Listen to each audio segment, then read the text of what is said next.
तो जैसे अब आपने बताया कि दोनों कनेक्टेड है, सो इज इट पॉसिबल कि आप किसी की कुंडली देखकर आप बता सको कि जहाँ वो रह रहा है या जहाँ उसका ऑफिस है उसकी वास्तु ठीक है या नहीं? Is it possible? 101% it is possible कुंडली देखकर, क्योंकि बहुत जो अच्छा कोई ज्योतिष शास्त्री और वास्तु शास्त्री होगा वो आपकी कुंडली देखकर आपको यहाँ तक बता देगा कि आपके घर के उत्तर पूर्व दिशा में क्या है, आपके घर के उत्तर दिशा में क्या है।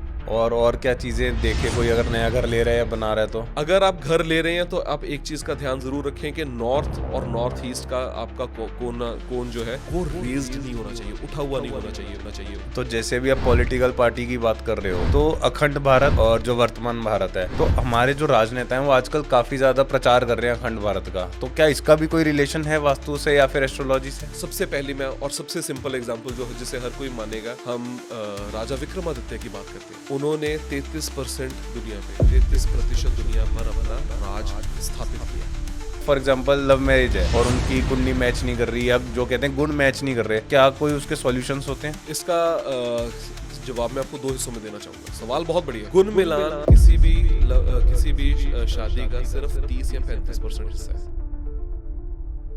Welcome back once again. मैं हूं पॉडकास्ट बाबा। आज के पॉडकास्ट में हम बात करने वाले हैं एस्ट्रोलॉजी के बारे में, वास्तु के बारे में और भी बहुत सारी बातें।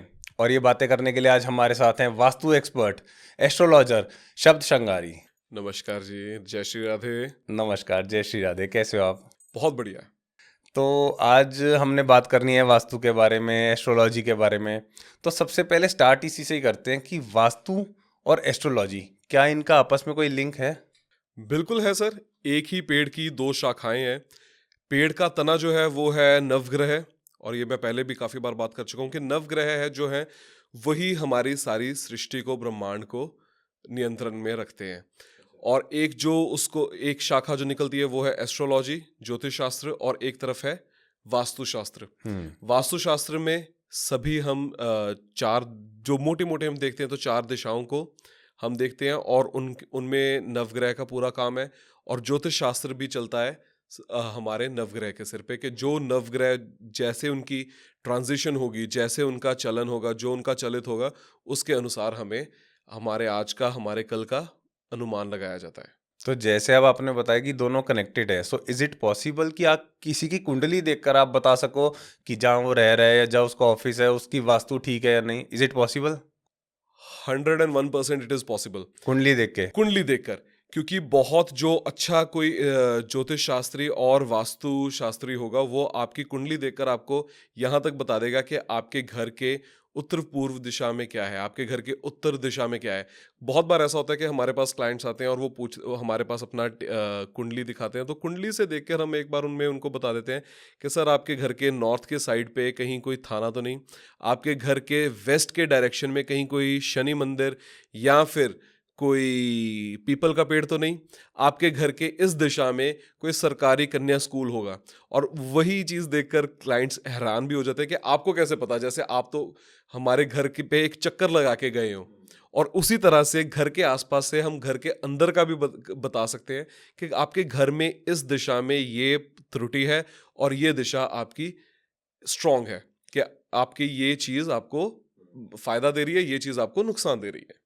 तो फॉर एग्जाम्पल मेरे अभी 2-3 घर हैं फॉर एग्जाम्पल, और मैं एक घर पर्टिकुलर घर में रह रहा हूँ, तो आप मेरी कुंडली देख के उस पर्टिकुलर घर के बारे में बता सकते हो या बाकी सब चीज़ों के बारे में बता सकते देखिए, इसमें सबसे पहले हम बता सकते हैं कि नंबर 1, जब आपका जन्म हुआ था तो लग्न चार्ट देखकर आपको बताया जा सकता है जहाँ पर आपका जन्म हुआ था उस जगह में या उस घर में जहाँ पे आप पहली बार आए थे वहाँ के आसपास की स्थिति क्या है।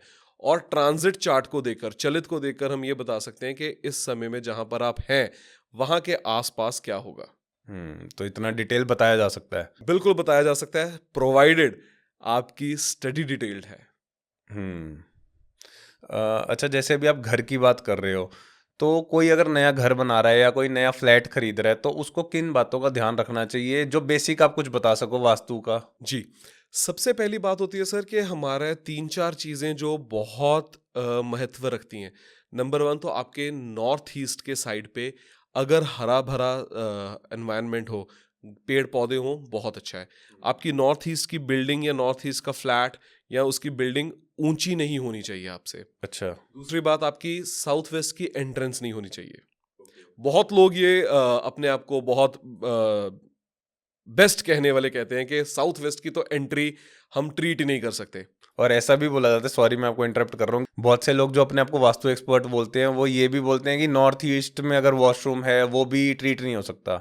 सर नॉर्थ ईस्ट में वॉशरूम होना गलत है, मैं हम्म, कहता हूँ गलत है, ये हम्म, सही नहीं है। हम्म, लेकिन चुनिंदा केसेस में ये भी देखा गया है कि नॉर्थ ईस्ट का वॉशरूम किसी इंसान को फायदा भी देता है। अच्छा, क्योंकि जब हम एस्ट्रोलॉजी को वास्तु से कनेक्ट करके एस्ट्रो वास्तु के नज़रिए से देखते हैं, वहाँ पे हमें पता चलता है कि कई बार राहु ही ऐसी दशा में होता है कि राहु इतना बलवान होता है कि आपको उस टाइम पीरियड में नॉर्थ ईस्ट का वॉशरूम फलेगा। दूसरी बात, लोग जो कहते हैं कि हमारे पास तो इस चीज़ का इलाज नहीं है जी, इस चीज़ का कहीं कोई इलाज नहीं है, तो फिर आप वास्तुशास्त्री किस काम के हैं? सिर्फ नाम के, काम का नहीं है। मैं ये कहता हूं कि 100% उसका इलाज नहीं है। 70 to 75% उस चीज का ट्रीटमेंट किया जा सकता है, लेकिन वो एक ट्रीटमेंट होगा। 25% कुछ दुष्प्रभाव हो सकता है कि आपको झेलना पड़ जाए, लेकिन जो बहुत ही बुरा हो सकता था वो टल जाएगा। अब इसी बात पे मैं आपको बताता हूँ कि एक कोई बहुत बड़े बड़े लोग कहते हैं कि नॉर्थ ईस्ट में अगर आपके वॉशरूम होगा तो आपके घर में तो कैंसर कैंसर आएगा ही आएगा, कैंसर सेल्स आएंगे ही आएंगे। बहुत सी रील्स देखी है मैंने। यस, बहुत बड़े बड़े लोग कहते हैं। मैं एक ही बात बोलता, वो कहते हैं कि मैं काम छोड़ दूंगा अगर आपके घर में किसी को कैंसर ना हो। तो मैं एक ही बात बोलता हूँ कि भाई, हम मेरा जो पुराना घर था जिसमें मैं 23 साल तक रहा, उसमें नॉर्थ ईस्ट में एक वॉशरूम और 2 टॉयलेट्स थे। हमारे घर में किसी का भी, सबका, जिस दिन आपका दिल करे सबका ब्लड टेस्ट करा के देख लो, जिसमें कैंसर का सेल निकले। अगर कैंसर का सेल निकला तो मैं काम छोड़ दूंगा, आप काम नहीं छोड़ पाए, मैं काम छोड़ दूंगा। ट्रीटमेंट पॉसिबल है, अवॉइड करना चाहिए, यस, पर ट्रीटमेंट बिल्कुल ही नहीं है, ये भी कहना गलत है। और जो आप साउथ वेस्ट की एंट्री के बारे में, साउथ वेस्ट की एंट्रेंस का भी सेम है। 70 से 75%, 70 to 75% उसको ट्रीट किया जा सकता है, लेकिन अवॉइड कर ले तो बहुत बेहतर है। लेकिन अगर है किसी का, क्योंकि हमारा काम ये नहीं है कि हम किसी को जाके कहे ओहो हो साउथ वेस्ट के एंट्रेंस है तो घर ही छोड़ दो। अब कोई आदमी अपना बना बनाया घर जिसमें उसने इतना पैसा लगा लिया, अगर वो हमें इतने पैसे लाखों रुपया दे के बुला रहा है, तो फिर हम उसे क्या कहें कि घर छोड़ दो? नहीं, हमारा काम, नैतिक कर्तव्य क्या है कि उसको उस चीज का इलाज देना। क्योंकि एक इंसान की बहुत बड़ी जमा पूंजी जाती है अपना आशियाना बनाने में। वही बात, 70 से 75%, 70 to 75% ट्रीटमेंट पॉसिबल है, अवॉइड किया जाए बेस्ट है। लेकिन अगर अवॉइड नहीं किया जा सकता तो ट्रीटमेंट पॉसिबल है, थोड़ा दुष्प्रभाव तो झेलना पड़ सकता है। और क्या चीजें देखे कोई अगर नया घर ले रहा है या बना रहा है तो? अगर आप घर ले रहे हैं तो आप एक चीज का ध्यान जरूर रखें कि नॉर्थ और नॉर्थ ईस्ट का आपका कोन जो है वो रेज्ड नहीं होना चाहिए, उठा हुआ नहीं होना चाहिए। उसकी वजह से क्या प्रॉब्लम आती है कि आपके घर का जो, आप उस घर में जैसे शिफ्ट करेंगे या एंटर करेंगे, उस घर में आते ही आपके पैसे का नुकसान बहुत ज़्यादा होना शुरू हो जाएगा। दूसरी बात, साउथ ईस्ट में वॉशरूम जैसी चीज़ें नहीं होनी चाहिए, साउथ ईस्ट में कपल का बेडरूम नहीं होना चाहिए, क्योंकि वहाँ पे क्या होगा कि साउथ ईस्ट थोड़ी फायर एलिमेंट है। थोड़ी देर के लिए तो आग अच्छी लगती है, लेकिन उसके बाद में वो जलाती ही जलाती है। तीसरी चीज़ कि अगर आपके घर में गलती से भी गलत डायरेक्शन में वॉशरूम है या गलत डायरेक्शन में आपका बेडरूम है, जैसे नॉर्थ वेस्ट में आपका अगर बेडरूम है, तो स्वाभाविक है कि आपका जितना मर्जी सात्विक जीवन हो, जितना मर्जी आप अच्छे जिंदगी का पालन करते हो, आपको डायबिटीज या ब्लड प्रेशर या कोई ना कोई क्रॉनिक डिजीज होने की प्रॉब्लम आ भी सकती है।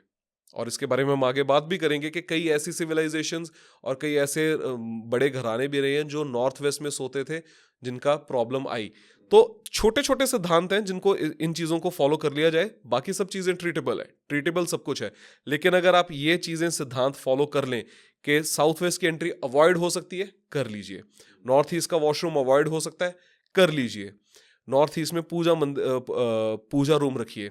और दूसरी चीज कि आपका नॉर्थ और ईस्ट पार्ट थोड़ा सा नीचे होना जरूरी है, साउथ वेस्ट थोड़ा सा रेज्ड होना जरूरी तो है। नीचे एज इन मतलब घर तो एक लेवल पे होता है। काफी बार घर एक लेवल पर होता है, लेकिन कई बार हम क्या देखते हैं कि नॉर्थ और ईस्ट डायरेक्शंस में लोगों ने स्टेयरकेस दिए होते हैं। वो चीज भी आपको नुकसान देती है, आपके पैसे को नुकसान देती है। तो स्टेयरकेस नॉर्थ ईस्ट में नहीं होना चाहिए। नॉर्थ ईस्ट में अवॉइड किया जाना चाहिए। ठीक। और जैसे इंडोर प्लांट्स, तो क्या इंडोर प्लांट्स भी कुछ इफेक्ट करते हैं वास्तु में? और कुछ अगर ऐसे प्लांट्स आप बता सकें कि जो रखने चाहिए और वास्तु के लिए भी अच्छे होते हैं, और किस डायरेक्शन में रखने चाहिए? वास्तु के अकॉर्डिंग हर चीज का कोई ना कोई महत्व है, ठीक है जी।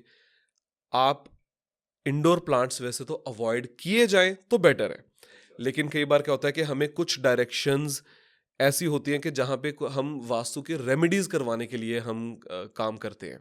साउथ वेस्ट में अगर आप चिली प्लांट रख देते हैं तो आपको रियलाइज होगा कि जो आपके कंपेटिटर्स थे, जो लोग आपको तंग कर रहे थे, उनमें एकदम से उनका जोश गिरना शुरू हो जाएगा। अच्छा। दूसरी बात, तुलसी प्लांट है वो बहुत से घरों में जहाँ पे हम वास्तु के रीडिंग कंसल्टेशन के लिए जाते हैं, वहाँ पे हम क्या देखते हैं कि तुलसी प्लांट साउथ में पड़ा है, वेस्ट में पड़ा है, साउथ वेस्ट में पड़ा है। वो बहुत बड़ी गलत चीज़ है। Tulsi plant should always be in north east, वो हमेशा नॉर्थ ईस्ट में पड़ा होना चाहिए। अगर वो गलत डायरेक्शन में होगा तो आपके घर में कोई ना कोई विपदा, कोई ना कोई आपदा पड़ी रहेगी, कोई ना कोई मेडिकल इशू, और खासकर लेडीज को और छोटी बच्चियों को कोई ना कोई इशू आता रहेगा। तो प्लांट्स का इंडोर, वैसे तो इंडोर प्लांट सरवाइव करने मुश्किल है, लेकिन अगर किसी स्पेसिफिक काम के लिए आप चाहते हैं कि जैसे रेड चिली प्लांट का मैंने आपको बताया कि साउथ वेस्ट में हमने रख लिया, तो उसमें उसका काम बहुत अच्छा भी हो जाता है। और मतलब लोग ज़्यादातर बोनस पाम, जो कि बोनस पाम है, अलेका पाम बहुत ज़्यादा रखते हैं, तो क्या उसका भी कुछ इफेक्ट रहता है? बिल्कुल इफेक्ट रहता है। हमेशा उस डायरेक्शन को कंसिडर करके ध्यान में रखते हुए ही अगर हमारा प्लांट रखा जाए तो बेहतर है, क्योंकि अगर आप इस विधि में मान रहे हैं, इस शास्त्र में मान रहे हैं, तो बेहतर यही रहेगा कि आप उस डायरेक्शन का भी पालन करके रखिए उसको। और जैसे आपने बोला मान रहे हैं, तो आई थिंक उसमें बिलीव करना सबसे पहले यस, ज़्यादा इम्पोर्टेंट है। बिल्कुल सही। कि अगर हम कुछ क्योंकि हाँ जी, सॉरी आपको इंटरप्ट कर रहा हूं, लेकिन ये चीजें तो अपना इफेक्ट दिखाएंगी। चाहे बाद में आप उसको कह लीजिए कि हमारे कर्मों का इफेक्ट है, चाहे आप कह लीजिए कि ईश्वर की करनी है, लेकिन वो चीज तो अपना इफेक्ट दिखाएगी। राइट। और अगर किसी को पैसे चाहिए बहुत जल्दी, रिच बनना है, तो क्या वास्तु उसको रिच बना सकती है जल्दी? वास्तु, सबसे पहले आप ये समझिए कि वास्तु का काम क्या है। वास्तु से ठीक करके, तो अगर मैं ऐसा हो तो मैं आपके घर पे आया, मैंने आपको वास्तु कंसल्टेशन दी और मैंने आपको कहा सर आपके घर पे तो आप ये चेंजेस कीजिए, कल आप सुबह बस अंबानी जी के पैरेलल बैठे होंगे। नहीं, सबसे पहला काम क्या होता है कि वास्तु हमारा सबकॉन्शियस माइंड को चेंज करता है। हमारा सबसे पहला काम क्या है कि हमें घर आकर एक सुकून, एक शांति, एक खुशी का अनुभव होना बहुत ज्यादा जरूरी है। और घर का पॉजिटिव करना बहुत जरूरी है। और वास्तु के अनुरूप, अगर वास्तु के अनुकूल हम चलें, तो उसके लिए नॉर्थ डायरेक्शन बहुत जरूरी है कि हमारी इनकम का स्रोत बने। अच्छा। तो नॉर्थ डायरेक्शन में आप छोटी सी एक चीज कीजिए कि घर के बिल्कुल सेंटर में खड़े होकर के आप घर का 0 डिग्री देख लीजिए कहाँ पे आ रहा है, वो आपका नॉर्थ होगा। अच्छा। वहां पे आप कुछ पॉपी सीड्स, जिसको कि हमें खसखस कहते हैं, और 2 इलायची रख दीजिए, और वहां पर एक बिल्कुल 0 डिग्री पर एक आप रख दीजिए कुबेर यंत्र लगा दीजिए। नॉर्थ साइड पे? नॉर्थ साइड पे, 0 डिग्री नॉर्थ पे। आप 21 से 45 दिन में देखना शुरू कर देंगे कि आपके आय के स्रोत बनने शुरू हो जाएंगे। प्लस और कुछ चीजों को भी हमें मैनेज करना पड़ेगा, क्योंकि बहुत सारे लोग ये बताना भूल जाते हैं कि वास्तु कभी भी एक डायरेक्शन पे नहीं चलता। आपने आपके घर की वास्तु की, मान लीजिए नॉर्थ ईस्ट खराब है, नॉर्थ ईस्ट अगर खराब है तो साउथ वेस्ट भी खराब होगा। इसी में आपको एग्जांपल देता हूं मैं मेरे पुराने घर का। मड हाउस था, बचे हुए थे शायद इसीलिए कि मड हाउस था। नॉर्थ ईस्ट में टॉयलेट्स थे, खराब है, बिल्कुल खराब है। South west was totally empty, एक वेड़ा था हमारा, जो पंजाबी हम कहते थे वेड़ा, एक ओपन कोर्ट यार्ड एरिया था। तो वास्तु हमेशा चलता है parallel and diagonally opposite sides में। नॉर्थ को स्ट्रॉन्ग करें तो थोड़ा सा हमें साउथ को भी स्ट्रॉन्ग करना पड़ेगा। नॉर्थ में अगर आप खसखस के बीज और थोड़ा सा आप इलायची रख रहे हैं, तो साउथ में एक त्रिकोना झंडा लाल रंग का लगा दीजिए, आपको दिनों में इफेक्ट दिखना शुरू हो जाएगा। और जैसे अभी मतलब बच्चों की पढ़ाई की अगर बात करें, तो क्या वास्तु मतलब कोई एक पर्टिकुलर डायरेक्शन है जिसमें बच्चों को बिठा के पढ़ाना चाहिए, जहाँ उनका स्टडी टेबल होना चाहिए? बहुत बढ़िया, बहुत बढ़िया सवाल। आजकल सबसे ज़्यादा प्रॉब्लम हमारे पास क्लाइंट्स की यही आती है कि भाई हमारे बच्चे तो पढ़ के राज़ी नहीं है, पढ़ाई में इंटरेस्ट नहीं है, ये तो पढ़ाई से दूर भाग रहे हैं। तो सबसे पहली चीज़ है कि उनका पढ़ाई का कमरा, जो पढ़ाई का उनका कक्ष है, वो नॉर्थ ईस्ट में होना बहुत ज़रूरी है। और उनकी अगर पीठ वेस्ट डायरेक्शन में है, उनका चेहरा पढ़ते समय ईस्ट डायरेक्शन में है, तो आप देखेंगे कि बच्चे की रिटेंशन भी बहुत अच्छी होगी। जो वो पढ़ रहा है वो अपने दिमाग में भी बहुत अच्छे से बिठा पाएगा, और वो एग्जाम्स में और उसकी रुचि भी, एग्जाम्स में तो अच्छा परफॉर्म करेगा और पढ़ाई में भी रुचि उसकी उतनी ही ज्यादा बढ़ेगी। तो जैसे मैं देख रहा हूँ आपने तिलक लगाया हुआ, आपने शिखा भी रखी हुई है, आप सनातनी हो और मैं भी सनातनी ही हूँ।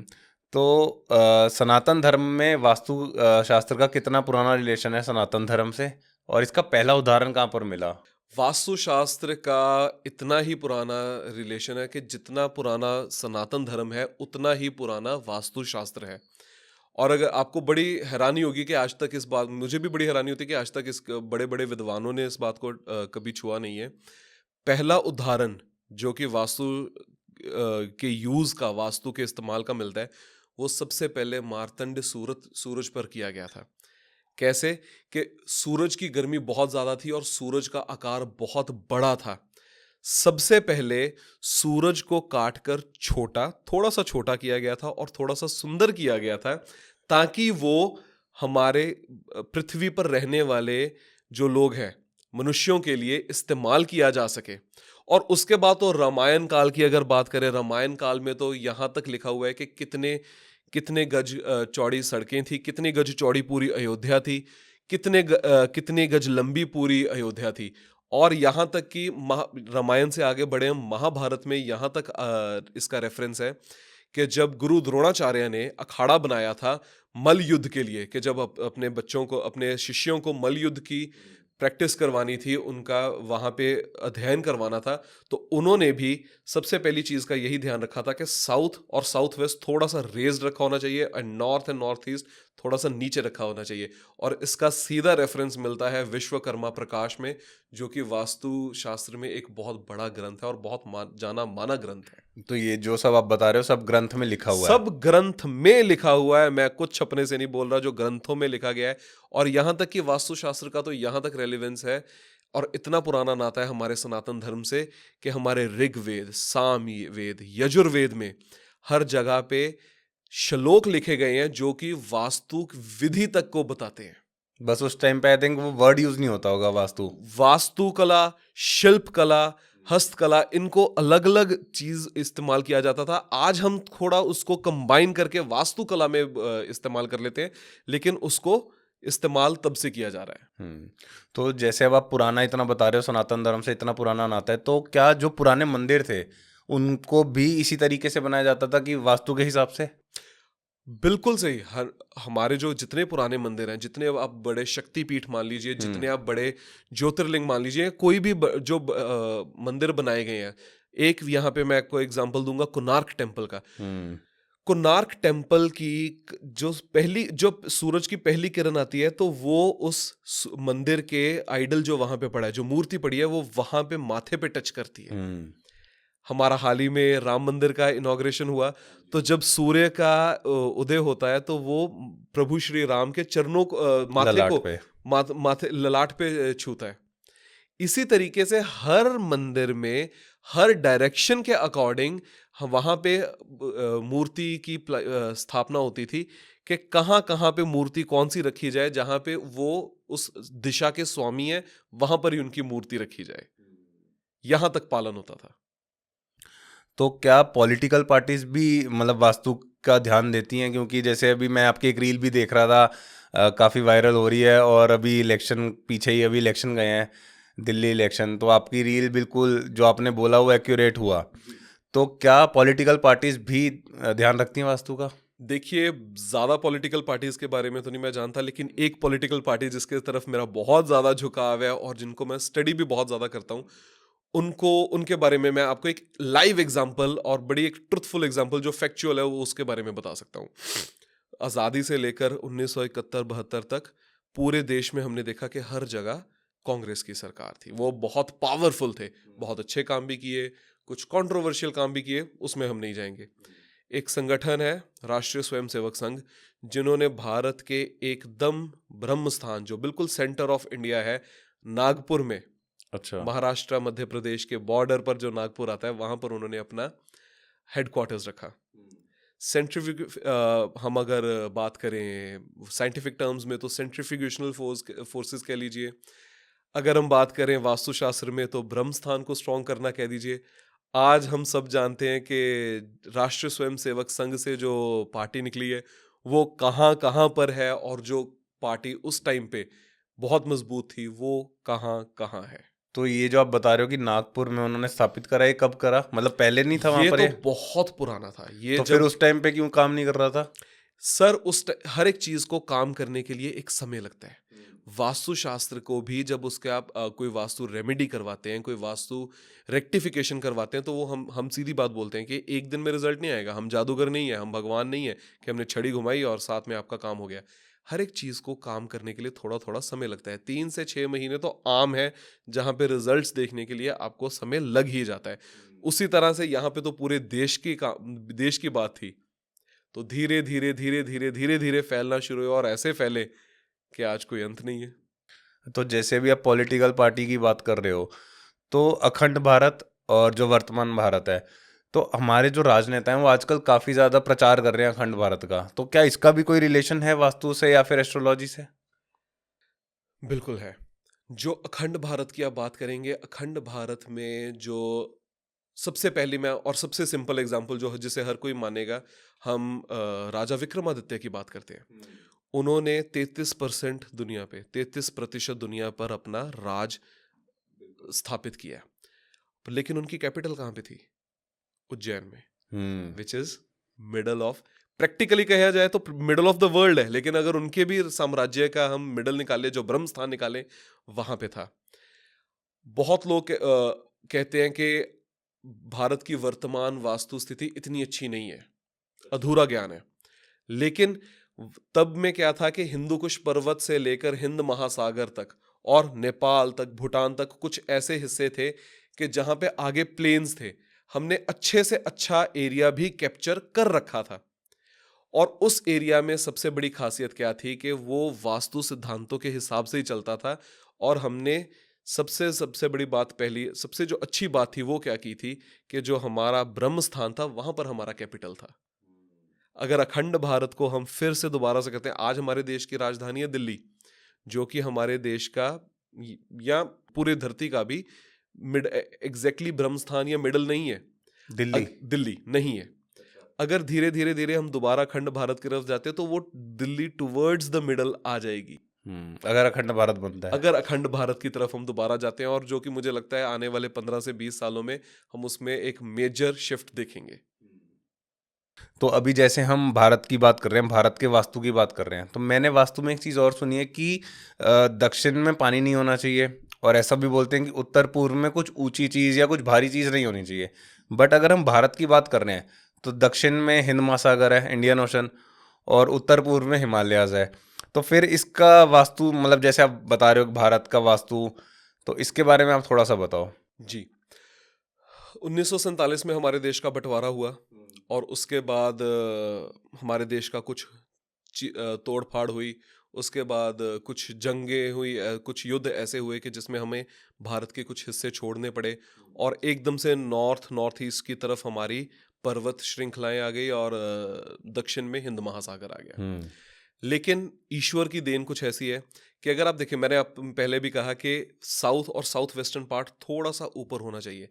तो किसी भी जोग्राफर को आप पूछ लेंगे, आप जाके प्रैक्टिकली एग्जामिन कर लेंगे, तो जो ईस्टर्न साइड है, ईस्टर्न साइड थोड़ी सी झुकी हुई है, और वेस्टर्न साइड थोड़ी सी ऊपर है। जो वेस्टर्न घाट्स हैं वो थोड़े से ऊपर है। और जो मौजूदा सरकार ने किया है, मौजूदा सरकार ने दो बहुत ही बढ़िया फैसले लिए। अब बता नहीं सकते किसी को, बोलेंगे तो लोग कहेंगे ये तो पागल है, ऐसा थोड़ा होता है। मैंने पहले कहा कि साउथ वेस्ट में कुछ ऊंची चीजें होनी चाहिए। गुजरात है भारत के वेस्ट डायरेक्शन में, वहां पे एक स्टैचू बनाया उन्होंने, स्टैचू ऑफ यूनिटी, दुनिया का सबसे बड़ा स्टैचू। और सरदार वल्लभ भाई पटेल का स्टैचू, उनको हम क्या कहते हैं? लौह पुरुष। अच्छा। West is the direction of Shani. Shani का धातु कौन सा है? लोहा। उन्होंने वहां से एस्टेब्लिश किया, वहां पे एक बिल्डिंग, वहां पे एक ऐसी स्टैचू बना दी कि जिसकी वजह से एक वेस्टर्न घाट, एक वेस्टर्न साइड आपकी ऊंचा रेज हो हो गया। गई। Number 1। Number 2, south west side Maharashtra की बात की जाए, वहां पर भी पानी नहीं होना चाहिए, वहां पर भी पानी है। वहां पर अब वो अलग धातु का छत्रपति शिवाजी महाराज का एक बहुत बड़ा स्टैचू बना रहे हैं, जो सुनने में आया है कि स्टैचू ऑफ यूनिटी से भी बड़ा होगा। साउथ और साउथ वेस्ट को तो उन्होंने ऑलरेडी रेज कर दिया। तो ये क्या कोइंसिडेंस है या एक्चुअली में वो मतलब वास्तु के हिसाब से ही कर रहे हैं? भाई मैं तो यही बात कहूंगा कि एक सनातनी सरकार आई है जो इन सब चीजों में मानती है, और इस सब सिद्धांतों को मानकर उन्होंने तो अपना हेडक्वार्टर तक उस हिसाब से डिजाइन करवाया है। तो कहने वालों के लिए कोइंसिडेंस है, हमारे लिए वास्तु का पालन है। सही बात है। और एक बहुत बड़ी बात है कि बहुत पुराने समय से कश्मीर जो हमारा हिस्सा है वो ज्ञान का स्रोत रहा है। I am talking about Rishi Kashyap.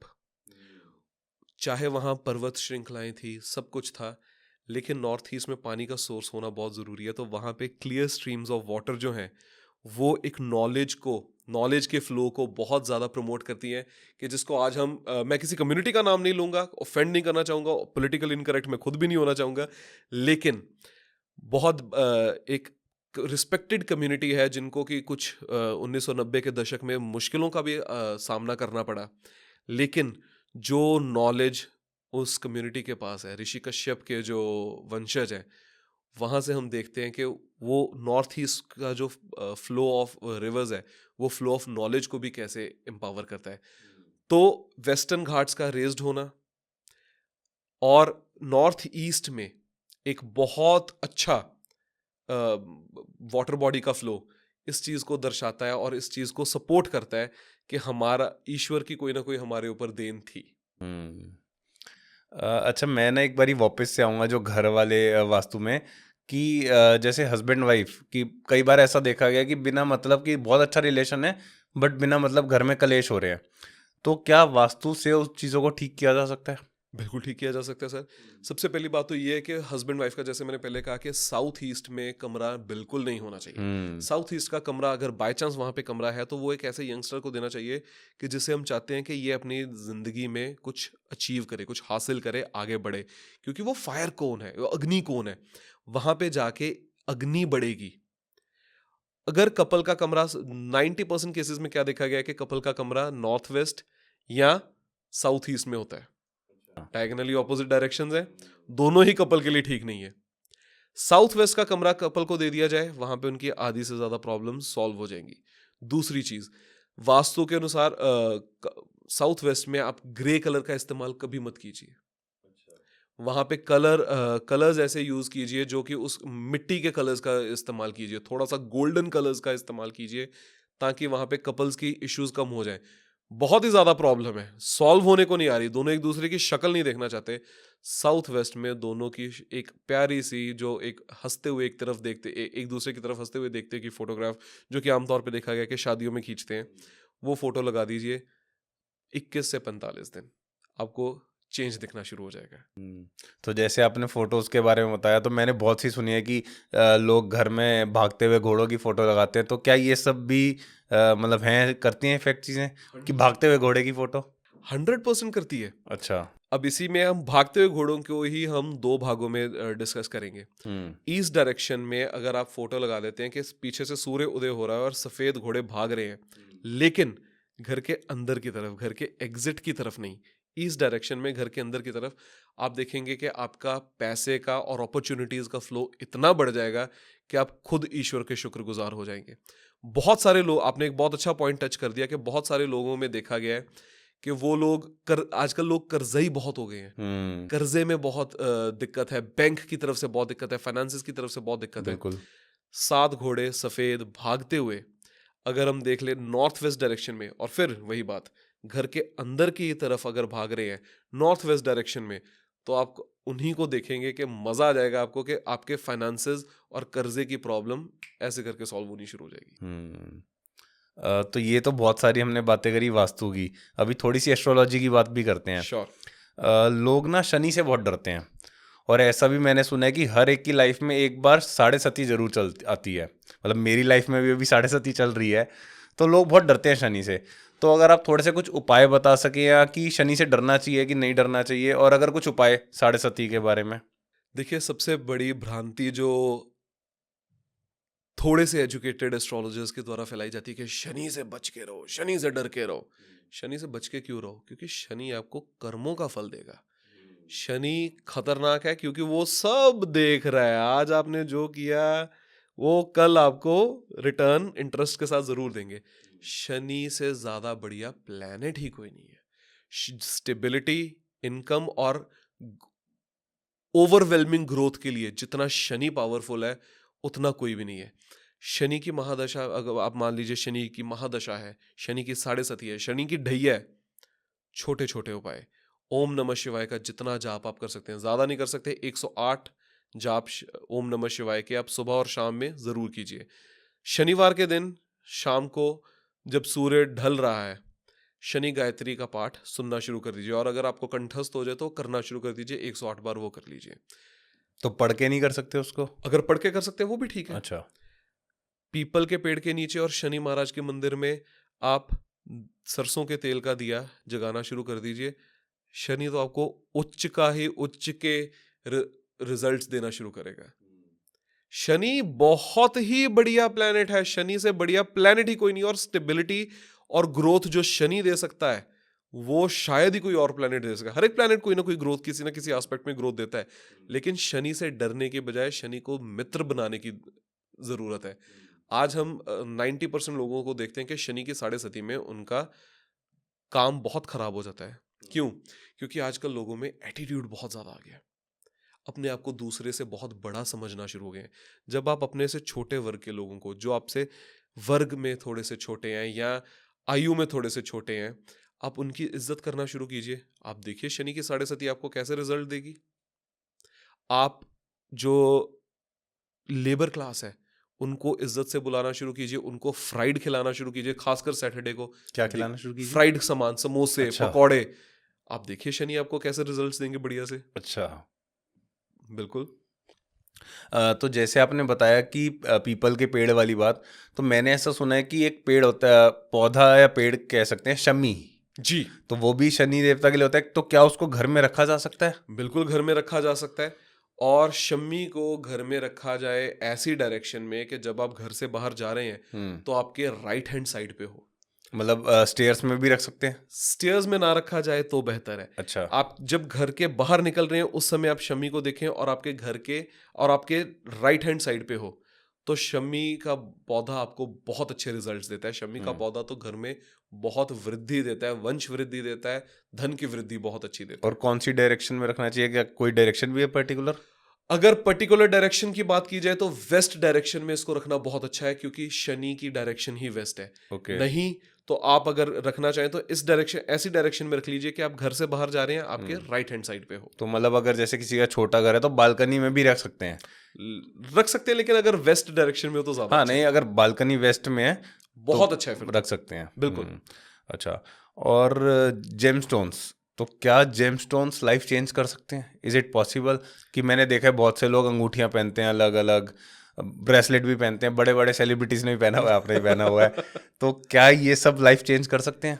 Sir, life change आपके कर्म करते हैं। हम्म। ये सिर्फ और सिर्फ आपको सपोर्ट करते हैं, आपके कर्मों को सपोर्ट करते हैं। जेमस्टोन्स हम किन लोगों को पहनाते हैं? बहुत सारे लोग होते हैं जिनको, जो मेरे पास कंसल्टेशन के लिए आते हैं, तो मैं उनको कहता हूँ जेमस्टोन मत पहनो, आपको जरूरत ही नहीं है। अच्छा। कई लोगों का हम देखते हैं कि यार इसको जरूरत है, इसके एफर्ट सारे कर रहा है, इंसान ठीक है, सब कुछ है, इसको रिजल्ट नहीं वो मिल पा रहा। तो किसी का पर्टिकुलर कोई प्लैनेट स्ट्रॉन्ग करना है तो हम उसको जेमस्टोन देते हैं।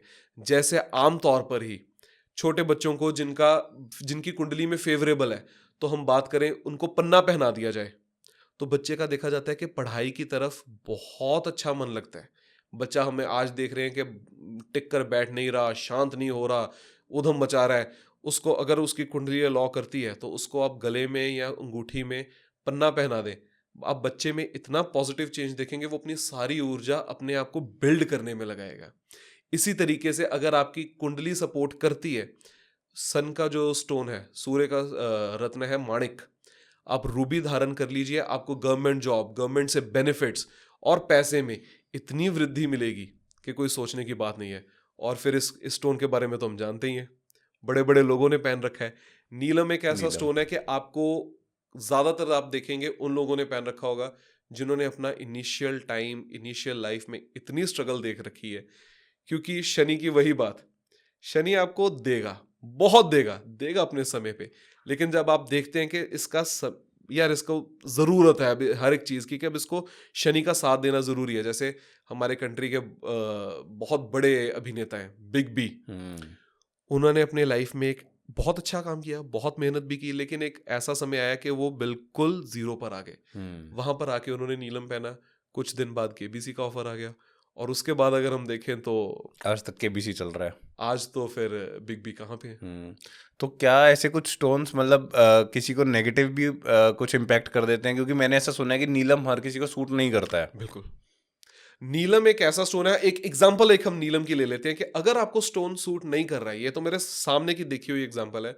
मेरे नाना जी, लेट प्रेम सागर शर्मा जी, उन्होंने जस्ट वो बहुत भगवान में बहुत मानने वाले लेकिन बड़े दिलेर दिल आदमी थे। उन्होंने ऐसे किसी को कह दिया, ले मेरे को ऐसा कुछ नहीं होता, मैंने कौन सा कहीं जाना है, मेरे को नीलम पहना दो, कुछ नहीं। शौक आमतौर शौक पे में पहन लिया। शौक पे उन्होंने पहन लिया कि किसी का पहना हुआ, हमारे किसी कजन मामा जी थे, उनको पहन उतरवा के खुद पहन लिया। अच्छा। आमतौर पे क्या कहा जाता है कि आप नीलम पहनिए और 15 मिनट, अगर आप घर के बाहर जा रहे हैं, 15 मिनट के अंदर अंदर कुछ एक्सीडेंट कुछ ना कुछ आप कर देंगे। अच्छा। और कहते मेरे नाना जी ने बोला कि यार मैं तो घर के अंदर ही बैठा हूँ, देखेंगे क्या हो जाएगा। शादी ब्याह का माहौल था, उन्होंने नीलम पहन लिया। आधा घंटा निकला होगा और हलवाई उधर से दाल का एक बड़ा सा पतीला लेके आ रहे थे, 2 हलवाई। एक हलवाई का पैर फिसल गया, सारी उबलती हुई दाल मेरे नाना जी के पैर पर गिर गई। दूसरा एग्जाम्पल देखा मैंने मेरी मासी के केस में, स्वर्गीय सुमन शर्मा जी, मेरे उनके सबसे बड़े जो सुपुत्र हैं अजय शर्मा जी, वो मेरे भैया कॉलेज से आए तो मासी ने भी ऐसे ही, मैंने कौन सा घर के बाहर जाने, मेरी मदर का नीलम उतरवा के उन्होंने खुद पहन लिया। कुछ समझ ही नहीं आया कि क्या हुआ कि वो भैया पे इतना भड़क गए कि भैया ने खाना छोड़ा, वो अपने रूम में चले गए, मासी अपने रूम में आ गई। 1 घंटे बाद रियलाइज हुआ कि मासी ने तो नीलम पहना हुआ, उनके हाथ से नीलम ने उतरवाया, within 15 minutes she was normal. ऐसे ही कई लोगों को हम, बहुत सारे लोगों को देखते हैं कि रूबी स्टोन पहना देते हैं लेडीज को। आमतौर पे क्या देखा है कि अगर सूर्य नहीं सपोर्ट कर रहा, रूबी आप करवा दीजिए तो फीमेल प्रॉब्लम ऐसी आएगी कि डॉक्टर्स के पास आप स्कैन पे स्कैन करवा के थक जाओगे, टेस्ट पे टेस्ट करवा के थक जाओगे। आपको रिपोर्ट नहीं बताएगी कि क्या दिक्कत है क्या दिक्कत नहीं है, वहां पे तो आएगा ही कुछ नहीं, लेकिन आपको इशू आता रहेगा, मिसकैरेजेस हो जाते हैं। तो जेमस्टोन्स जितना सपोर्ट करते हैं उतने खतरनाक भी हैं, इसलिए जेमस्टोन जस्ट किसी के कहने पर भी नहीं पहन लेना चाहिए, एक बहुत अच्छे ज्योतिषी के कहने पर टेस्ट कर कर ही पहनना चाहिए। तो मतलब आप लोग भी पहले उसको टेस्ट ही करते हो कि फॉर एग्जांपल आपने मेरे को रिकमेंड किया कि मेरे को एक XYZ जेमस्टोन पहनना है, तो क्या आप कुछ टाइम के लिए उसको टेस्ट करोगे? बिल्कुल टेस्ट करूंगा। जैसे आप अच्छा। नीलम की ही बात करते हो तो नीलम को टेस्ट करने का क्योंकि बहुत खतरनाक स्टोन और डराने वाला मतलब पॉजिटिव भी बहुत ज्यादा है और नेगेटिव भी बहुत ज्यादा है। यस, तो इसके लिए हम सिंपल सी विधि क्या बताते हैं, फ्राइडे रात को जब आपने अपने सारी क्रियाएं कर ली हैं, बस आपने सोना है, मेडिकल टेप से राइट हैंड की मिडिल फिंगर पे आप इसको बांध लीजिए। अच्छा, पहनना नहीं है? पहनना नहीं है, बांध लीजिए। आप देखिए रात को आपको कोई बुरा सपना तो नहीं आया, आपकी तबीयत तो खराब नहीं हुई। अगर दोनों चीजें नहीं हुई, ठीक रहा, अच्छे सपने आए हैं, तो आप देखेंगे कि नीलम आपको सूट कर गया। इसी तरीके से हम रूबी को ट्राई करवाते हैं, इसी तरीके से हम कोई भी और स्टोन ट्राई करवाते हैं। अच्छा, अभी आजकल ना बहुत ज़्यादा डिवोर्स और ब्रेकअप्स हो रहे हैं, मतलब सेलिब्रिटीज़ के भी बहुत ज़्यादा हो रहे हैं, आप देख ही रहे होगे, और नॉर्मल केसेस में भी बहुत ज़्यादा है। तो क्या एस्ट्रोलॉजी और वास्तु, इन दोनों का रिलेशन है इन सब चीज़ों से? क्योंकि जैसे ना बचपन में अगर मैं देखूं कि बचपन में ऐसे बहुत से मेरे फ्रेंड्स भी थे कि उनका बचपन में रिलेशन था और उनकी उन्हीं से ही शादी हुई, और आजकल के पेरेंट्स भी काफ़ी ओपन माइंडेड हो गए हैं इस चीज़ के लिए। बट उसके बावजूद भी कि लव मैरिजेज में भी ब्रेकअप्स और एक्स्ट्रा मैरिटल अफेयर्स ये सब बहुत ज़्यादा हो रहा है, तो क्या इसका कोई रिलेशन है? बहुत बढ़िया सवाल, बहुत बढ़िया सवाल। मैं आपको एक आप जो आपने बात टच कर ही दिया कि हमारे टाइम पे बहुत कम लोगों के रिलेशनशिप्स होते थे, पेरेंट्स भी बड़े स्ट्रिक्ट होते थे हमारे, वही फ़ोन्स भी होंगे, हमारे पास तो मोबाइल फ़ोन्स भी नहीं होते, फ़ोन्स भी मॉनिटर होते थे। अगर सोशल मीडिया में कोई याद है कि मेरे मदर तो ऐसे थे कि वो फेसबुक का पासवर्ड क्या है तेरा? हमारे टाइम पे ऑर्कुट चलता था, ऑर्कुट का पासवर्ड ऑर्कुट। क्या है तेरा? ये बता ज़रा, ये मुझे घर पे पता होना चाहिए। कभी भी लॉग इन करके बैठ जाते थे। लव मैरिजेस को कुछ लोग सपोर्ट करते थे, कुछ लोग नहीं सपोर्ट करते थे, लेकिन स्टिल उनके रिलेशनशिप्स जो चले, लंबे चले, शादियां भी हुई। आजकल इतने ब्रेकअप्स जो वजह हो रही है कि एक बहुत बड़ा रीजन है, बहुत छोटे, प्रॉब्लम बहुत बड़ी है, वजह बहुत छोटी सी है। अच्छा। आमतौर पे आपने देखा होगा कि आजकल छोटे छोटे बच्चे, 15-16 साल के बच्चे क्या करते हैं, 20-21 साल के भी जो कर लेते हैं, या मुझे तेरी ड्रेस बहुत अच्छी लगी, मैं पहन के जा रहा हूँ, मैं पहन के जा रही हूँ। ड्रेसेस एक्सचेंज बहुत होती हैं। अच्छा। शुक्र जहां पे ऐसे एक्सचेंज हो गया, अब आपको नहीं पता कि आपकी कुंडली में शुक्र कैसे।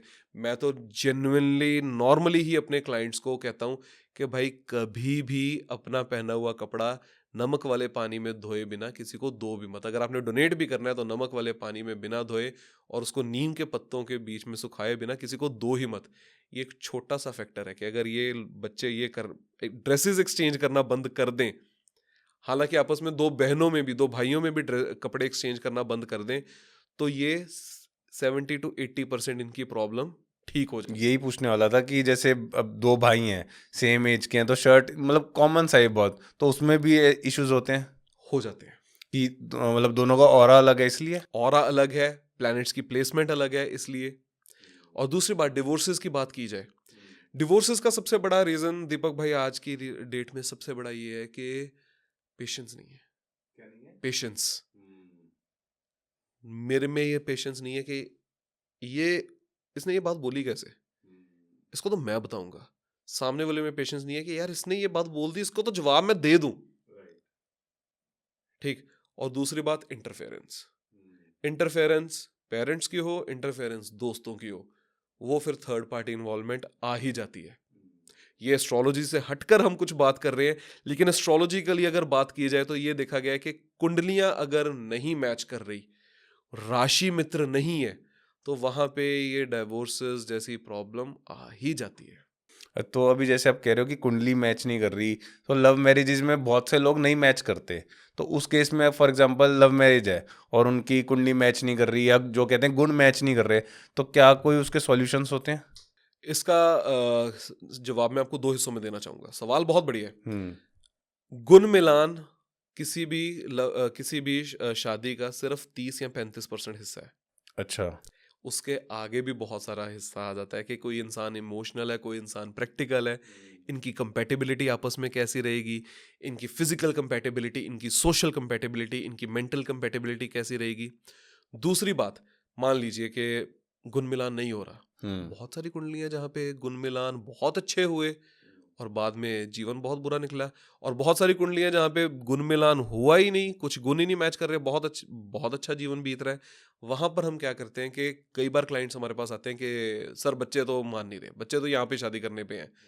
ठीक है जी, कुछ छोटी छोटी पूजाएं हैं जो 51,000 1 लाख रुपए वाली पूजा नहीं, 1,500 2,000 वाली पूजा, ये वाली पूजा करवा लीजिए। और उनकी जब वो घर में जाए, जब बेटी घर घर से ब्याह कर दूसरे घर में जा रही है, वहां पे कुछ वास्तु चेंजेस ऐसे कर लीजिए कि बस वो आगे दिक्कत ना आए, आधी प्रॉब्लम वहां तो पे आप सॉल्व कुछ हो एक जाएगी। दो पॉइंट्स बता सकते हो कि क्या चेंजेस कर सकते हैं वास्तु के, कि अगर कोई नई दुल्हन आ रही है घर में, नई बेटी आ रही है घर में शादी करके? वास्तु के अनुकूल सबसे पहली बात है कि उनको साउथ वेस्ट का कमरा ही दिया जाए।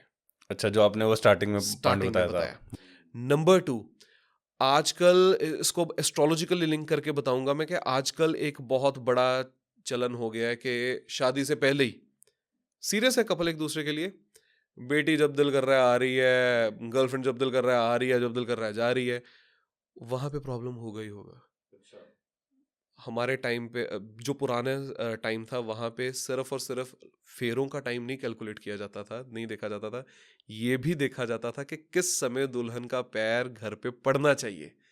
इन चीजों को भी बहुत कैलकुलेट करके और डिसाइड करके किया जाता है। कि पहला पैर कब पड़ना पहला चाहिए? पग जब भी लड़की का पड़ेगा वो शुभ मुहूर्त में है, नई गुण मिलान हो रहा, करा दो डाइवोर्स, करा के दिखा दो। फिर वो हनुमान जी की कृपा है, उनके कॉन्फिडेंस पे मैं तो सब बोल देता हूँ कि सब चीजें फॉलो करके वास्तु के कुछ रेमेडीज और हमारे टाइमिंग को फॉलो करके चीजें करो, फिर करा के दिखा दो डिवोर्स अगर हो जाए तो। हम्म।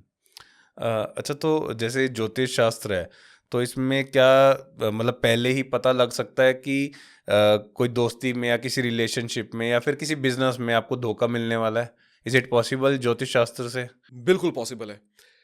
इसमें इसमें भी हम दो तरह से बात करेंगे कि आपका लग्न चार्ट होता है। लग्न चार्ट में आपका सप्तम भाव जो है वो रिलेशनशिप्स और पार्टनरशिप्स को आस्पेक्ट करता है, कि अगर वो तो आपका दूषित है, वहां पे कोई प्रॉब्लम है, तो हम इंसान को पहले कहेंगे भाई पार्टनरशिप से दूर रहे। और अगर ट्रांजिट में, चलित भाव में अगर हम देखते हैं कि यार सप्तम भाव में इश्यूज आ रहे हैं, ये नेगेटिवली इम्पेक्ट हो रहा है, तो वहां पे हम इजीली देख के कि हम क्लाइंट को बता सकते हैं कि भाई इस टाइम पे बच के रहो, सप्तम भाव आपका इस टाइम पे दूषित है, कोई ना कोई धोखा, कोई ना कोई प्रॉब्लम पड़ सकती है पार्टनरशिप से, दोस्ती से, रिलेशनशिप से। हम्म। और क्या आप मतलब एस्ट्रोलॉजर या कोई वास्तु एक्सपर्ट सिर्फ बिना कुंडली देखे, क्या फेस देख के भी कुछ बता सकता है? यस, बिल्कुल बता सकता है। मतलब अ, बिना हाथ देखे भी? बिना हाथ देखे, बिना हाथ देखे। सर, जब एस्ट्रोलॉजी एक ऐसा सागर है कि जिसका तला कोई आज तक ढूंढ ही नहीं पाया। जब आप पढ़ते जाते हैं, पर आज मुझे खुद 17.5 साल हो गए, 32 साल मेरी, 32.5 साल मेरी उम्र है, और 17.5 मुझे इसमें पढ़ते हुए समय हो गया है। अच्छा। 15 साल की उम्र से बस इसमें पढ़ता जा रहा हूँ, पढ़ता जा रहा हूँ। बहुत रिसेंट एग्जांपल दूंगा, हमारे जिम में एक मित्र आते हैं, तो थोड़े दिन पहले उनकी मैंने शक्ल देखी, तो मैंने उनको 2-4 बातें पूछ ली। कहते यार ये आपको कैसे पता? अब एक फेस की बनतर होती है, राउंड सा फेस है, गोरा फेस है, आंखें ऐसी हैं।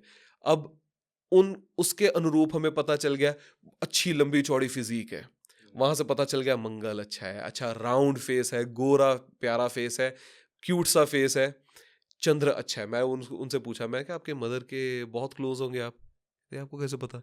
मदर के चलो चलो क्लोज कोई भी होता है। मैं क्या अच्छा ठीक है, लेकिन फेस में थोड़ी सी, मतलब आईज में और थोड़ी कुछ ऐसे अलाइनमेंट इश्यूज थे। मैंने कहा आपके घर में किसी ना किसी को पेट के इश्यूज भी जरूर होंगे, और किसी के पीठ में भी, बोन्स में भी इशू होंगे। कहते मेरे मदर की पीठ की सर्जरी हुई है। कहते ये आपको कैसे पता?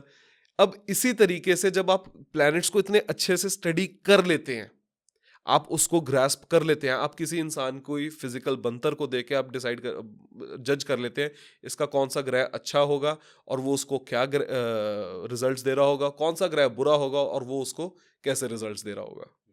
तो अभी जैसे हम पहले बात कर रहे थे मंदिर की और इन सब चीज़ों की, तो क्या पास्ट में सभ्यताओं में कुछ त्रुटि हुई? बिल्कुल हुआ जी। सबसे छोटा एग्जांपल अगर मैं देना चाहूँ, और कुछ हमारे बहुत बड़े बड़े वास्तुशास्त्रियों का नाम नाम बिना लिए उनके करना चाहूँ। कुछ लोग कहते हैं कि वास्तु मतलब सो कॉल्ड सो वास्तुशास्त्री। कॉल्ड वास्तुशास्त्री बोलते हैं कि वेस्ट में फेस करके पूजा कीजिए, आपको बहुत जल्दी मैनिफेस्टेशंस मिलेंगे। ठीक है, वो मैनिफेस्टेशंस की साइड है, लेकिन वो पूजा की साइड नहीं है। अब इसमें आपको बहुत एक दिलचस्प आपको एक एग्जांपल देता हूँ। इलोरा केव्स में, जो हमारा इलोरा में कैलाश मंदिर है, वो वेस्ट को ही फेसिंग है।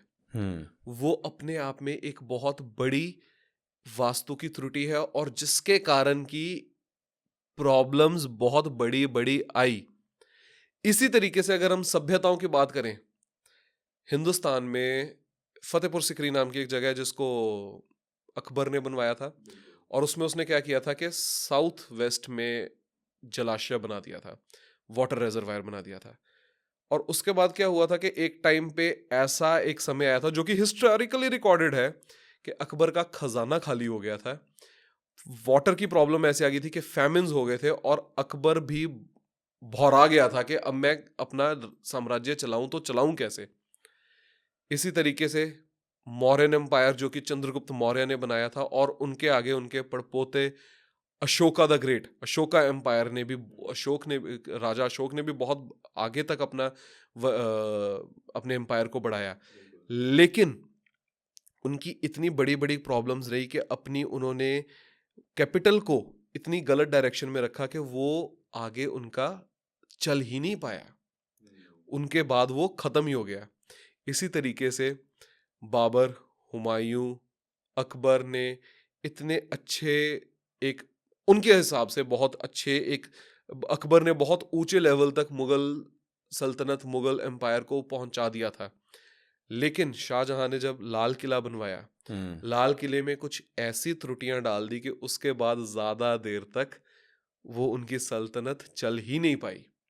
इसी तरीके से मराठा एम्पायर ने भी उन जो अपने किले बनाए, कुछ किले तो उनके बहुत बढ़िया थे, लेकिन जहाँ पे फिर जाके शिवाजी महाराज और उनके बेटे संभाजी महाराज और उनके आगे आगे वंशज जाके रहे, मराठा एम्पायर का भी धीरे धीरे पतन होना शुरू हो गया। तो ये तो पास्ट की कुछ नहीं है, ये तो मैंने भारत की बात की। अब मैं बात करता हूँ चाइना की। चाइना में एक सिटी थी, फॉरबिडन सिटी। उन्होंने क्या किया था कि कहा जाता है कि हम आपको भी पता होगा, हर किसी को पता होता है कि घर का या किसी पूरे देश का या एक शहर का ब्रह्म स्थान साफ होना बहुत जरूरी है। बिल्कुल। उन्होंने अपने वहां की रॉयल फैमिली ने ब्रह्म स्थान में ही कूड़ादान बनाया था, अच्छा। और वहां पे इतना बुरा हाल हो गया कि रॉयल फैमिली का तो पता ही नहीं कहाँ गई, और आज तक उसको कहा जाता है फॉरबिडन सिटी, कि वहां पे तो भाई जाओ ही मत, इतना नेगेटिव ऑरा हो गया उस जगह का। फ्रांस में king Louis 14 king Louis 14 if I am not wrong, उन्होंने इतनी बड़ी गलती की कि अपने महल में, मैंने पहले भी बात की कि स्टेबिलिटी के लिए जो परिवार में के मेंबर्स हैं वो साउथ वेस्ट में होने बहुत ज़रूरी हैं। उन्होंने अपने मेंबर्स का, मेजॉरिटी मेंबर्स का और राजा का नॉर्थ वेस्ट में कमरा कर दिया, जो कि गेस्ट रूम हम करते हैं, वायु कोन है जो एयर जोन, वहां पे कर दिया। वहां पे इतना बुरा हाल हो गया कि जो वहां की जनता थी वो ब्रेड के लिए, रोटी तक के लिए आतुर आतुर हो गई थी। हम्म। तो ये पुरातन काल में भी कुछ गलतियां तो हुई हैं, और मैंने सिर्फ इंडिया की एग्जांपल्स नहीं दी, कुछ फॉरेन कल्चर्स की भी एग्जांपल दी है, इजिप्ट की एग्जांपल्स हैं, ग्रीस की एग्जांपल्स हैं, लेकिन वो तो सब चलो गूगल बाबा पे सब कुछ अवेलेबल है, उनके बारे में हम बात नहीं करेंगे। हम बात करेंगे जो इतनी बड़ी बड़ी प्रॉब्लम्स आई कुछ इंडियन सिविलाइजेशंस में, इंडियन सल्तनट्स में और फॉरेन सल्तनट्स में, कि जिनके कारण की रेवोल्यूशंस आ गए, फ्रेंच रेवोल्यूशन जिसके कारण आ गया। तो जैसे आप इतने राजा महाराजाओं के बारे में बता रहे हो, छत्रपति शिवाजी महाराज के बारे में, तो क्या पहले के जो राजा महाराजा थे वो अपने किला भी इसी तरीके से बनाते थे कि पॉजिटिव भी, जैसे आपने बताया कुछ गलतियां भी हुई तो कुछ पॉजिटिव एग्जांपल्स भी होंगे, उन्होंने कोइंसिडेंटली ऐसा हुआ, या फिर वास्तु उस टाइम पे भी वो देखकर बनाते थे, और क्या हम लोग उनसे क्या सीख सकते हैं कि हमें भी उसी तरीके से अपना घर बनाना चाहिए? दीपक भाई, बहुत बढ़िया सवाल आपने पूछा कि राजा महाराजा अपना किला कैसे बनाते थे। हम्म। वो लोग नॉर्थ में अपनी एंट्री रखते थे, और महल के ही नॉर्थ हिस्से में अपनी ट्रेजरीज, अपना खजाना रखते थे, ताकि उसमें कभी उसमें पैसा कभी कम ना हो, उसमें पैसा आता रहे। बढ़ता ही रहे। और अपना राज्य चिन्ह जो लगाते थे वो हमेशा ईस्ट डायरेक्शन में लगाते थे, ताकि उनको हमेशा उनका राज्य चिन्ह ऊपर ही ऊपर रहे। हम्म। तीसरी चीज, जब वो अपना रेजिडेंशियल एरिया बनाते थे वो हमेशा साउथ वेस्ट में होता था। इसकी अगर आपको सबसे अच्छी एग्जांपल चाहिए तो आप जयपुर को देख लीजिए, हम्म। आप उदयपुर का किला देख लीजिए, ठीक है। जो उनका शस्त्रागार होता था वो हमेशा साउथ में होता था, हम्म। कि साउथ एक मंगल की डायरेक्शन है। शस्त्रागार जो हर एक किसी को लड़ने के टाइम जो एक उत्तेजना चाहिए, जो एक कॉन्फिडेंस चाहिए, वो साउथ से, वो मंगल से ही आएगा। हम्म। तो उन लोगों ने हमेशा अपना साउथ को अपना वेपनरी के लिए यूज किया, और अपना जो भी डाइनिंग एरिया होता था वो हमेशा नॉर्थ वेस्ट में रखते थे। उन लोगों ने इस हिसाब से अपना बनाया। अब इसकी एक छोटी सी एग्जांपल आपको देता हूं। अकबर के समय पे एक ऐसा टाइम आया था कि पूर्णता राजपूताना और भारत में सबने अकबर के आगे घुटने टेक दिए थे। एकमात्र मेवाड़ ऐसी सल्तनत थी, एक ऐसा एम्पायर था कि जिसने उसके आगे कभी भी घुटने नहीं टेके। बिल्कुल। क्यों नहीं टेके? उनकी वास्तु प्लेसमेंट ऐसी, उन्होंने अपना साउथ वेस्ट हमेशा ही इतना स्ट्रांग रखा कि उनको कभी उसके कदमों में जाना ही नहीं पड़ा। इसी तरह राणा कुंभा ने कुंभलगढ़ दुर्ग बनाया। कुंभलगढ़ दुर्ग में इस तरह से बनाया जाता है कि इस तरह से बयान किया जाता है कि अगर आप मुझे नाम भूल रहा है उस मुगल कवि का जिसने उसके बारे में व्याख्यान किया था, कि अगर आप कुंभलगढ़ की ऊंचाई को देखो, उसकी दीवारों की ऊंचाई को देखो, तो इतना ऊंचा है वो कि आपके सर की पगड़ी गिर जाएगी, आप देखते ही रह जाओगे। और दीवारें इतनी चौड़ी हैं कि 4 घोड़े दौड़ा दो तो वो चौड़ा उसकी दीवारें और उस दुर्ग की चौड़ाई इतनी है कि उस दुर्ग की दीवारों पर 4 घोड़े एक साइड पे दौड़ा दो तो कोई दिक्कत नहीं आएगी। अब वहां पर ही एक पराक्रमी योद्धा ने जन्म लिया, महाराणा प्रताप जी। जो उनका एग्जैक्टली तो नहीं बोल पाऊंगा क्योंकि इतनी वहां पे इतना मेरे को एग्जैक्ट नॉलेज याद नहीं है, लेकिन उनका जन्म जिस कक्ष में हुआ, साउथ में वो कक्ष था, और आज तक देखा जाता है कि वो 7 फुट 3 इंच लंबे थे। ताकत उनमें इतनी थी कि 7 फुट 9 इंच लंबे बहलोल खान को घोड़े के संग काट दिया। बिल्कुल। तो उन्होंने अपने महल को इस तरह से डिजाइन किया था कि वास्तु के अनुकूल वहां पे जो खजाना पड़ा रहता था, कुंभलगढ़ को आज तक कोई जीत नहीं पाया। वहां पे जो पैदा हुआ इतना पराक्रमी योद्धा, और खुद राणा कुंभा का जन्म हुआ था चित्तौड़गढ़ के किले में। राणा कुंभा खुद 9 फुट के थे। कहा यह जाता है, जो प्राचीन हम किताबों में पढ़ते हैं, कि चित्तौड़गढ़ दुर्ग में जो शिवलिंग है वो 5 फीट का है। अच्छा। और राणा कुंभा जब बैठते थे तो और बैठ करके उस शिवलिंग पर जल अर्पित करते थे, और पूरे आराम से वो चौकड़ी मारकर बैठकर कर लेते थे। तो ये दुर्गों का निर्माण भी इस तरीके से, महलों का निर्माण भी इस तरीके से किया जाता था कि यहाँ पे जो संतान उत्पत्ति हो वो इतनी बढ़िया हो, और जो यहाँ पे हमारी स्टेबिलिटी हो, हमारे आय का स्रोत हो, वो इतना बढ़िया हो कि हमें कोई हरा ना सके। तो क्या आज की डेट में भी ये पॉसिबल है कि जैसे उस टाइम पे राजा महाराजा इतना खजाना था, कि आज के टाइम पे ही पॉसिबल है कि हम लोग भी बिलियनियर्स बन सकते हैं ये सब ट्रीटमेंट्स करके? बिल्कुल पॉसिबल है दीपक भाई, बिल्कुल पॉसिबल है। अगर घर के वास्तु की बात की जाए, आप अपना कमरा, अपना कक्ष, शयन कक्ष साउथ वेस्ट में रखिए। अपने घर का जो आप स्टडी है, आपके घर का जो पूजा रूम है, वो नॉर्थ ईस्ट में रखिए। आपके घर का जो किचन है आप साउथ ईस्ट में रखिए। गेस्ट रूम है, डाइनिंग रूम है, वो नॉर्थ वेस्ट में रखिए। ये इतनी ही चीजों से, ये 4 चीजों को फॉलो अप कर लेंगे, आपकी 75% प्रॉब्लम्स वहां से सॉल्व हो जाएंगी। ऑफिस की बात की जाए, जो आप क्या गल्ला रखते हैं, बहुत गलत भ्रांति फैलाई जा रही है कि अपने गल्ले को नॉर्थ ईस्ट में रखिए। अब एक बहुत बढ़िया एग्जांपल मुझे याद आ रहा है कि किसी ने अपने ऑफिस में बुलाया वास्तु के लिए, 900 किलो का उनका गल्ला नॉर्थ ईस्ट में पड़ा था। 900 किलो 900 किलो का गल्ला, तो वहां पे वजन बढ़ गया। वजन बढ़ गया। मंदिर भी वहां पे, गल्ला भी वहां पे, कहां से उनका काम चल जाएगा। और आई थिंक ऑफिसेज में सब यही करते हैं कि मंदिर के साथ ही गल्ला होता है। गल्ले को साउथ वेस्ट में रखिए, बढ़िया गल्ला। बहुत अच्छी सोच है कि आपने इतना बड़ा गल्ला बनाया, लेकिन उसको साउथ वेस्ट में रख लीजिए। जो भी आपकी ब्रांडिंग है ईस्ट डायरेक्शन में कीजिए। ईस्ट डायरेक्शन, अगर आपका ऑफिस ईस्ट फेसिंग है, ग्रीन कलर से कर दीजिए, येलो कलर से ऑरेंज कलर से कर दीजिए। आपका ऑफिस साउथ फेसिंग है, रेड कलर से कर दीजिए। मतलब उसकी वॉल्स, ब्रांडिंग, अच्छा ब्रांडिंग, जो भी ब्रांडिंग आप बाहर होर्डिंग्स लगाते हैं, बोर्ड लगाते हैं, साउथ फेसिंग है, रेड कलर से कर दीजिए। कलर्स भी इफेक्ट करते हैं बहुत ज्यादा। आपका अगर वेस्ट फेसिंग है, उसको ब्लू में कर दीजिए। आप देखेंगे कैसे आपको रिजल्ट्स मिलते हैं। और नॉर्मली घर में कौन सा कलर होना चाहिए? देखिए, जो मेरी सोच है, मैंने अपने घर में जो कर रखा है कि ज्यादातर ऑफ वाइट कलर है। ठीक है जी। हर एक रूम में जो रूम है, उस रूम के अकॉर्डिंग उस वॉल को हमने कलर कर लिया है। जैसे जो मेरे मंदिर की वॉल है, जो नॉर्थ ईस्ट की वॉल है, उसको मैंने येलो कलर पेंट कर लिया है। जो मेरे साउथ की वॉल है, वहां पे मैंने रेड कलर का वॉलपेपर लगा लिया है। जो वेस्ट का कमरा है, वेस्ट में मैंने ब्लू कलर का एक बहुत सुंदर सा वॉलपेपर लगा दिया है।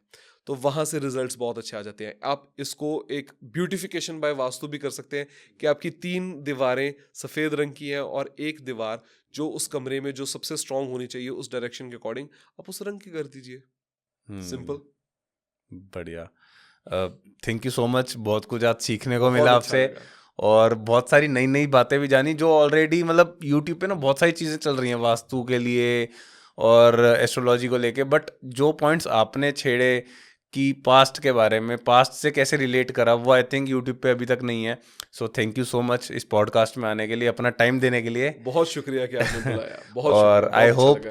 कि लोग इस पॉडकास्ट को और प्यार दें और हम आपको दोबारा से इस पॉडकास्ट में बुलाएं। थैंक यू सो पक्का, मच। जय जय श्री शुक्रिया जी, राधे। जय जय श्री राधे।